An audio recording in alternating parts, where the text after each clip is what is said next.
When Jesus was walking the earth ministering to people, he was often taken advantage of. Sometimes the intention was purely to see what they can get out of Jesus, regardless of his message and teaching. Sometimes it was a mix of a sincere heart in following the way of Jesus and also a human nature of securing one's own profit. They wanted to follow Jesus, they agreed with Jesus, but somehow there's this human nature that is mixed in knowingly or unknowingly. And we can see that the masses took advantage of Jesus in some instances.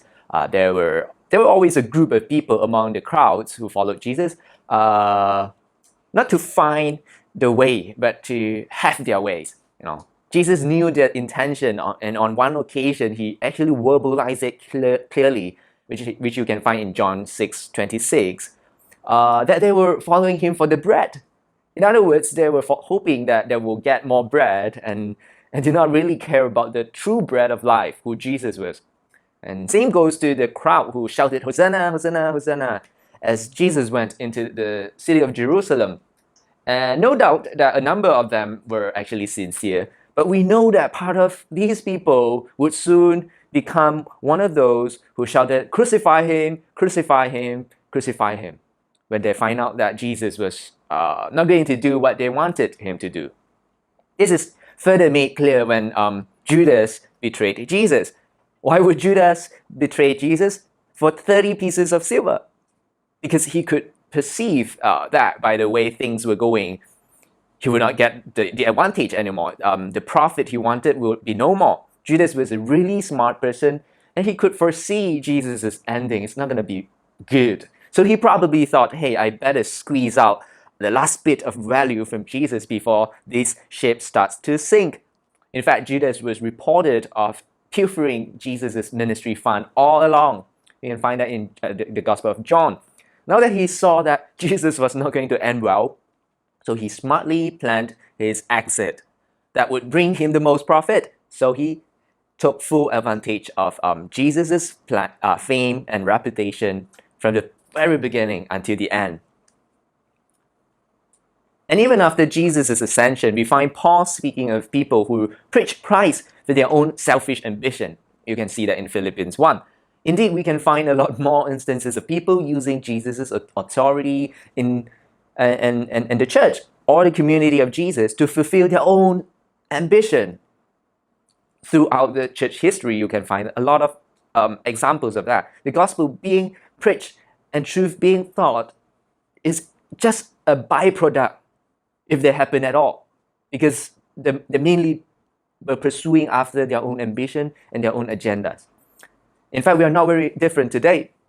A lot of us attend church because of the free food and rather comfortable venue. The construction is good, it's aircon and all those. Or perhaps the activities are creative, it's fun, the music is good, and there are attractive people in the church, you see. Jesus, along with his teaching, is just a byproduct. In fact, Jesus did not mind such people following him around. He did not stop giving out bread because there were people who took advantage of him. Instead, he spoke to them directly, which is recorded in John chapter 6. He said, "Look, I know some of you are here for the bread, but know that only the bread of life will last. You need to understand this and respond accordingly before it is too late." I think this message is still true today. There are a lot of wonderful things we can find in the church, in the Christian community. But if they do not lead people to Jesus, they're just distractions.